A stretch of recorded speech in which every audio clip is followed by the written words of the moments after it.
What's going on, guys? Stefan here with you, S&E's Garage. Today we're in the shop with our '05 Lexus GX470, and today we are going to be installing the RCI undercarriage skid plate package.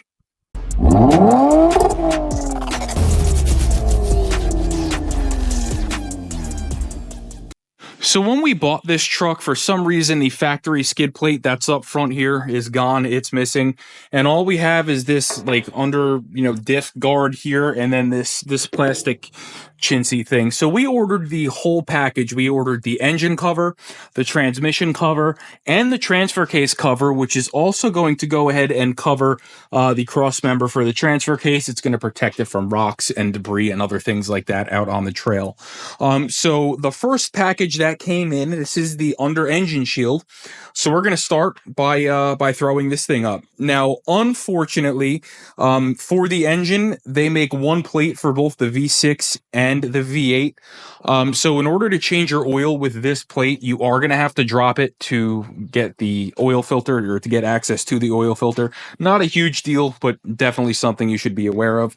We opted to go with the powder coated steel version. It looks like this actually got dropped by the carrier while it was en route here, so I'm gonna have to touch that up a little bit. Not a huge deal, but otherwise this thing is in very nice, it's a very nice piece. 3/16 steel, powder coated. It looks like a very high quality piece. So let me go ahead and get some touch and paint, and I'm gonna touch that up because that's gonna bother me if I don't.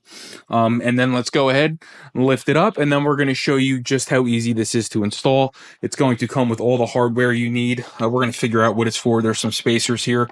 Not sure if maybe that's for if you have a diff drop or not. We're going to keep that stuff handy. Then we have some short bolts, and we also have some long bolts. So let's go ahead. Let's get the old shield down. It looks like it's held in with just a couple of 12 millimeters. Let's drop that, and then let's go ahead and get this ready to go up.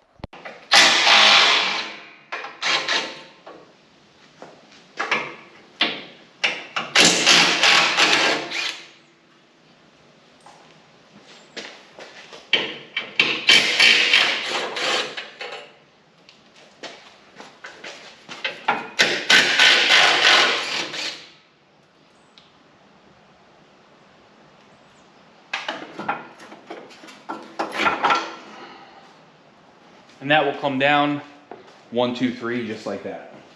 So if your truck is anything like ours, our bolt holes here are filled with mud, dirt, and debris. So we're going to go ahead and clean them out with a tap. It's going to be an 8mm by 125. We're just going to go ahead, clean these up. That way, when we go to start our bolts, they go in like butter and they do not fight us.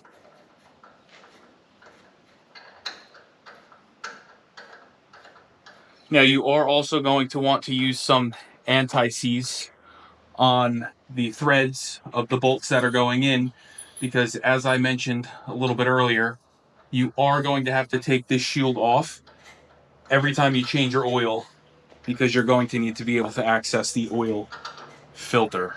So again, you don't want these seizing up, breaking, and then having an issue when it's time to change your oil. So I'll leave one of these taps in the video description below, and we'll be back with you in a minute. So what we're going to do now is we're going to rest the back of the shield here on our deadman or our pull jack, and we're going to insert these bolts here, the shorter bolts in the front. The back is going to be held up by the pull jack, and then the front will start these bolts to hold it up.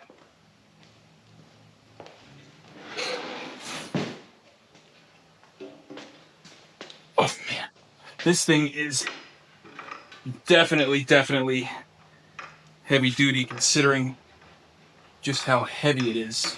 Holy mackerel. So like I said, we're just gonna get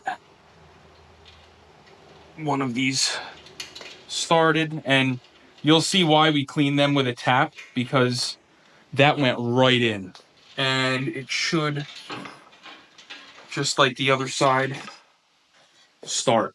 Now we can go ahead and jack the pull jack up and line up everything here for the rear. Now for the rearmost bolts, you're going to use the long bolts and you're going to use the nylon washers. These guys here, this is going to go in between the frame of the truck and the shield. So in other words, this is going to go and get sandwiched there, and this one is going to get sandwiched here. Let us just go ahead and put some anti-seize on these bolts and we'll get them started. Okay, we got these ones started back here. Last but not least, we're going to need a long extension, and we're going to have to go ahead and get the ones started that are recessed here up front.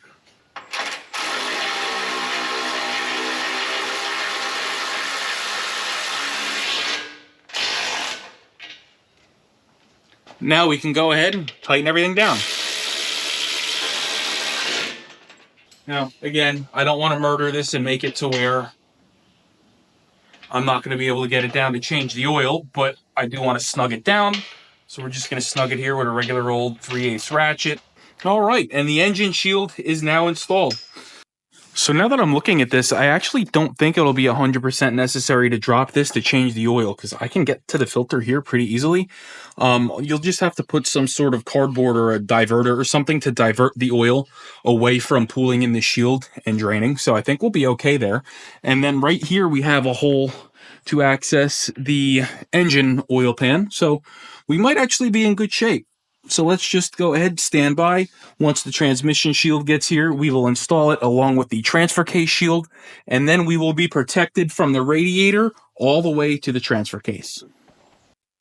All right, guys. It's a couple days later. We actually got some use out of this engine shield the last time we took the truck out. If you saw my last video, we did take this out on an all Jeep trail ride and showed up some Jeeps with the truck. We were super happy with how it performed. Definitely check that video out. It's the most recent video I posted before this. But now we have the rest of our parts here. Here is our transmission shield, and up here is the hardware for it, along with these pieces that I have in my hand. So the first thing you're going to want to do to install this transmission pan, if you are doing this in conjunction with the engine skid plate, you're going to want to loosen these bolts. You're going to want to get them loosened about a 1/2 inch, and you're going to sandwich this thing in between the engine brace or the engine skid shield and the frame, and then you're going to slide these plastic spacers up. So it's going to go plastic spacer, transmission shield, engine shield. So we're going to go ahead and slide that into place. And you're also going to be removing these 2 bolts, or 4 bolts I should say, here, and then these guys are going to slide in place here. They are going to act as your spacer, more or less, to give this a nice easy place to mount. And then we can go ahead and open up the transfer case and the cross member brace, and we'll show you how all that stacks as well. All right, guys, so what we have here is our pull jack setup. We're going to go ahead, again, we're going to slide this transmission pan or transmission skid plate here in between the engine skid plate and the frame of the vehicle. And again, the nylon washers are going to be contacting the frame. So it's going to go nylon washer, transmission skid plate, engine skid plate. Okay. So now what we need to do is get those nylon washers to slide up so that we can slide the pan in. Okay, like that. This side is good. Okay. So now this is in as far as it's going to go. We can go ahead and let that rest now. And now what we need to go ahead and do is remove these 4 bolts. So 1, 2, 3, 4, and we're going to go ahead and install those horseshoes that I showed you before and tighten everything up. So unfortunately for us, this super easy install just got 3 times harder because one of the bolts here that goes in the cross member actually broke. And in order to get it out, I had to remove the crossbar here that goes from the cross member to the frame. And then those 2 bolts broke as well. So I have 3 broken bolts. Luckily, I was able to get this one out here by welding a nut to it. Like you'll see, I welded a nut to it, got it right out. So what I'm going to do here is I'm going to try to do the same thing. I have to clean some of the rust off of these 2 nubs here that are left, and then I'm going to try to weld nuts to them, and we'll see if we can pull them out. Luckily, the 2 bolts that I removed from the other side are in good shape, and they don't get reused, and they're the same bolts that go in here. So I do have replacement bolts to go back in. But stay tuned. If you want to watch me weld, I'll put this in the video. We're just, like I said, we're going to stick some nuts on here, weld to them, and then back them out. Hopefully we have good luck like we did on this one. So we're just using a wire brush here, and we're cleaning the surface here of what's left of the bolt that we're going to weld to. Okay, now I'm going to go ahead, I'm going to grab a pair of pliers. We're going to hold the nut in place, and then we're going to tack weld this on.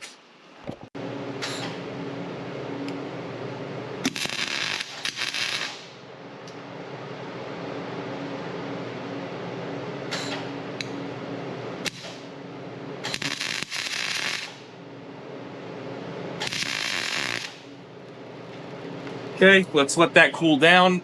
Luckily, what usually happens is that heat actually breaks the nut loose, or what's left of the bolt loose. That way, it frees up and comes out.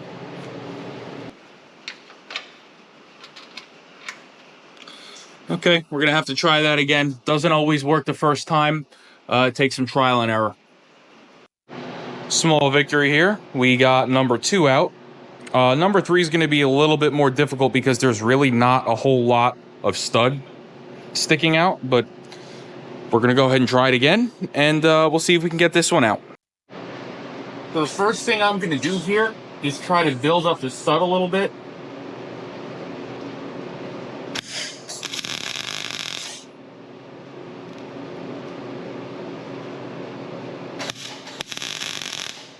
Basically adding material here to the stud, and what that's going to do is it's going to give me a better spot to weld, and it's going to heat the bolt up and help break it free.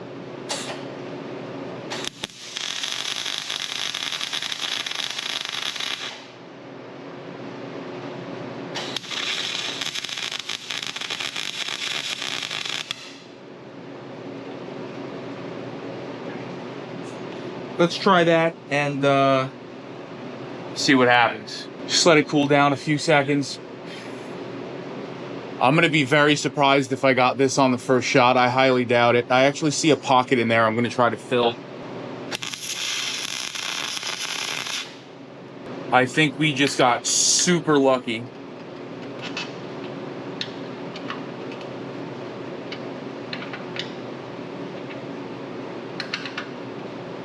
Because this is coming right out.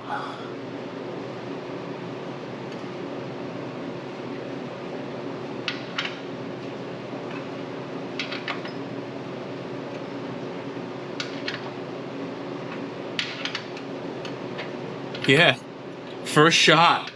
That never happens. I'm glad I got that on camera. Oh, it's fucking hot. Excuse my language.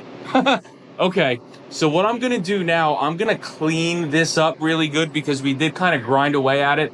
And then we're just gonna put some paint on there, clean it, and then we can go ahead, reinstall that crossbar, and we'll resume the installation of the skid shield. So what we're gonna do now is we're gonna go ahead and slide these guys in. Those are those U-looking bolts I was telling you about. We're gonna go ahead and spin this pole jack up, and we're going to start all of our hardware. I am going to run them in with some anti-seize so that they don't break when I go to take them out, because that was not fun at all. But we're not going to tighten these. We're going to leave them loose because tomorrow we're going to come out here and we're going to tackle the transfer case and the cross member brace.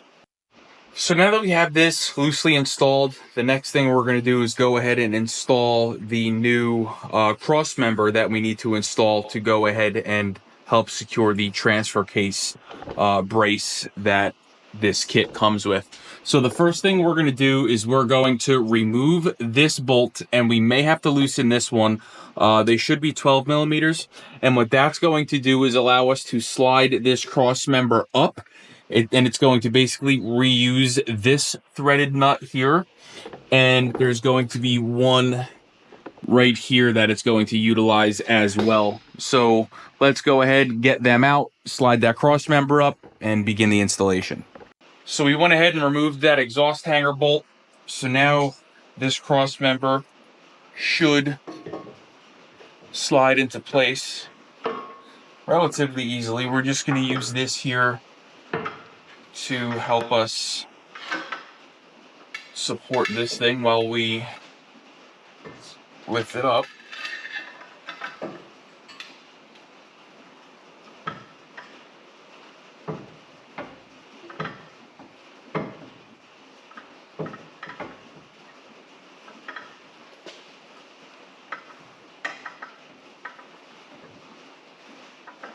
And again, just like earlier, we're going to get some anti-seize and start these bolts. All right, guys, so we're going to throw a lot of information at you right now. When you tighten this down, you're going to want to put as much force up on it as you can because you're going to want it flush with the frame. And you're also going to want to check for a few things. Number one, you're going to want to make sure that you have enough clearance here between this brake line and this new cross member. I had to tweak my bracket a little bit, and I also had to massage, if you look in here, I had to massage my fuel tank skid because it was hitting, preventing this from sliding back far enough. But you'll see here, we got it started. So now we can go ahead, lower this down. We can slide in our carriage bolts to then go ahead and put the transfer case cross member up. So now that we are at this point, we can go ahead and slide our transfer case skid into place. I'm just going to pull these U-spacers out for right now. It's easier to slide it in without them, and then we'll slide them into place once we're at that point.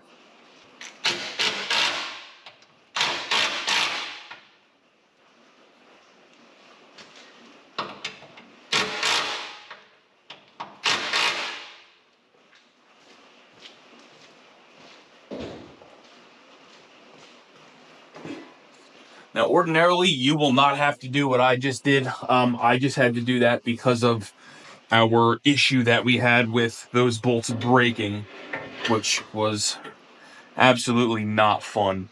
So now we can go ahead and slide these braces. Again, they are going to go in between the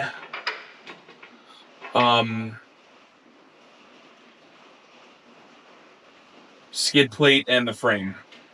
It's a lot of trial and error when you're doing aftermarket stuff like this. It's nature of the beast, unfortunately.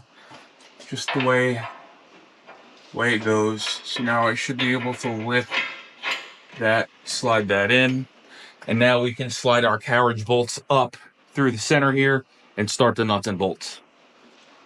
And now we just have to go around and tighten everything down. All right, guys, and this should be your final product. Hopefully you don't have as hard of a time as I did with broken bolts and having to weld them out. But you know, like I said, it's a part of modifying cars.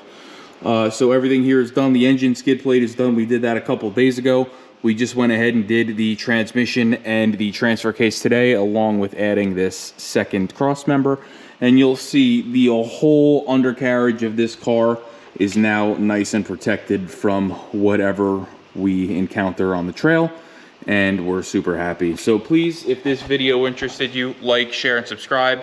Stay tuned. We got more coming on this truck, and we'll see you next time.